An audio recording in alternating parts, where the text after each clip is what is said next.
Neurostimulation involves different kinds of energy being introduced to the brain. There's photobiomodulation, that's the use of near-infrared. It's found to be extremely effective for regenerating the brain and rehabbing the brain. Pulsed electromagnetic stimulation. That has also been shown to reduce inflammation, increase blood flow. It's another type of neurostimulation. Transcranial direct current stimulation. This is where electrodes are placed directly on the skin and small pulses of electricity are actually passed through the brain. TMS is transcranial magnetic stimulation. Now that's FDA approved for the treatment of depression. For anybody that's watching that knows what a PHQ-9 scale is, it's just a way to measure your depression level. 27 is the worst score that you can have, and 0 is the best, obviously. When I started TMS, my score was at 24. When I finished, it was at 6. Neurostimulation treatment is an incredible treatment. When I have first responder clients who need help and need help now, I'm able to sit down with them and tell them about this treatment, tell them what their map says, tell them what protocol we're going to be using, and provide a guide of somewhere between 8 and 10 sessions when they're going to start feeling relief from their symptoms. And I did 2 sessions, and they said, you should be good to go for sleep tonight. And I went back to the hotel room, and I slept for 11 hours straight. There's a part of the brain called the glia.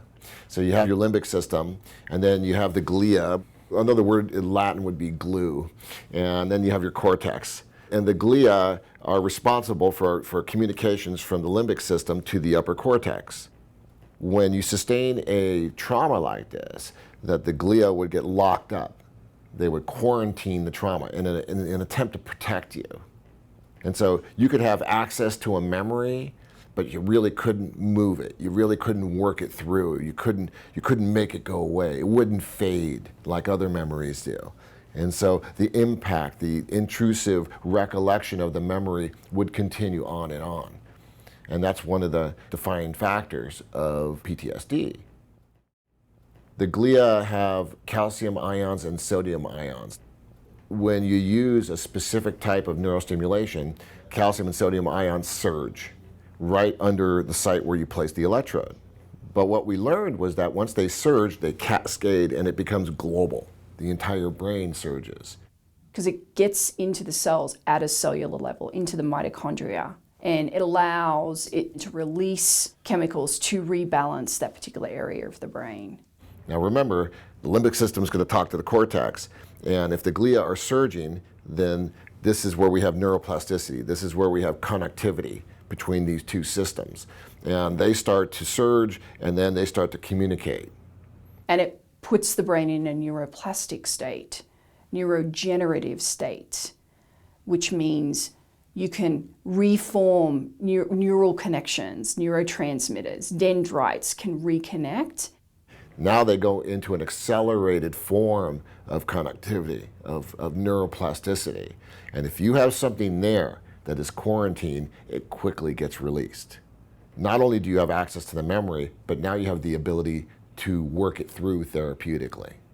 So I always say I'm the hardware guy, right? I fix the hardware, and then we have people that are therapists that do the software, right? And then they work with that person. We can stimulate the brain, get it moving, get it functional, get it plastic again, and then a person can go into therapy and do some real intensive work and work through these intense traumas.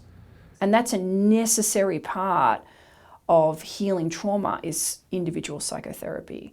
So there'll always be a place for that. I just think that it can be enhanced by the use of technology such as Neuro-Stim. By doing the neurotherapy in conjunction with psychotherapy and group therapy, then you can integrate these things and deepen them. It changed everything. Like, I had 0 anxiety when I was done. My hypervigilance was way, way down. It puts you in a place where you can reclaim your life. And it's really special when you see somebody get to a place where they've been in enormous amounts of pain for years, and then they find that peace. It's remarkable.